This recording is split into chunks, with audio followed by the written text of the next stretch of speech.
তোমাদের রানী ধারাবাহিকের আজকের পর্বে আমরা দেখতে পারবো যে রানী দুর্জয়কে ফোন করায় আনিশার করা প্ল্যানে বিস্ফোরণ ঘটে। অপরদিকে মোবাইলে বিস্ফোরণের শব্দ শুনে দুর্জয় ভয় পেয়ে যায় এবং রানীকে জিজ্ঞেস করে যে ওখানে কি হয়েছে, কিসের এত শব্দ হলো। রানী, তোমার কিছু হয়নি তো? তবে দুর্জয় রানীর কোনো কথা শুনতে না পেরে সে চিন্তিত হয়ে পড়ে। অন্যদিকে নার্সিংহোমের চারপাশে শুধু চিৎকার চেঁচামেচি। ডাক্তাররা সবাই বলছে সবকিছু শেষ হয়ে গেছে, কেউ আর বেঁচে নেই। তবে রানীর ডেড বডি কেউ আর খুঁজে পায় না। তখন রানীর সহকর্মীরা রানীকে খুঁজতে থাকে, কিন্তু আর খুব কান্নাকাটি করতে থাকে। তারপর আনিশা এদিকে তো মহা খুশি আর মনে মনে বলে এতদিন পর একটা খুব ভালো কাজ করলি আনিশা। এরপর আনিশা পিকলুর কেবিনের দিকে যায়, কিন্তু সেখানে গিয়ে পিকলুকে খুঁজে পায় না। তা দেখে ভীষণ চমকে যায় আনিশা।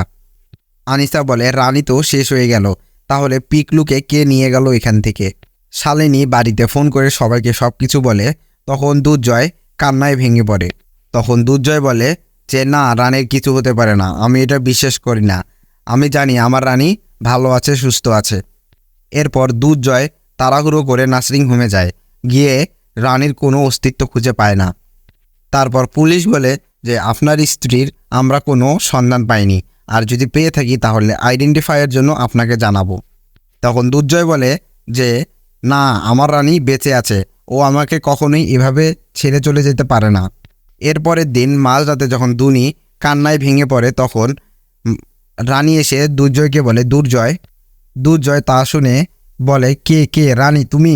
এরপর দুর্জয় রানীকে জড়িয়ে ধরে ভীষণ কান্না করতে থাকে এবং বলে আমি জানতাম তোমার কিছুই হয়নি, কিন্তু বাকিরা সবাই বলতেছিল যে তুমি আর নেই, কিন্তু এখন আমি সবাইকে বলে দিব যে তুমি ঠিক আছো, আমার কথাটাই ঠিক ছিল।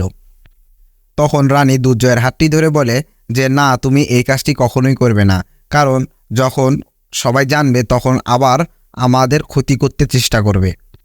তারপর দুর্জয় রানীকে জিজ্ঞেস করে কে তোমাকে হত্যা করতে চেয়েছিল। তখন রানী বলে তুমি বিশ্বাস করবে না হয়তো, সে আনিশা দি। রানী আরও বলে তোমার কাছে আমার একটি রিকোয়েস্ট, আমি যতদিন পর্যন্ত আসল দোষীকে খুঁজে পাচ্ছি না ততদিন পর্যন্ত তুমি দুনির খোঁজ খবর রাখবে।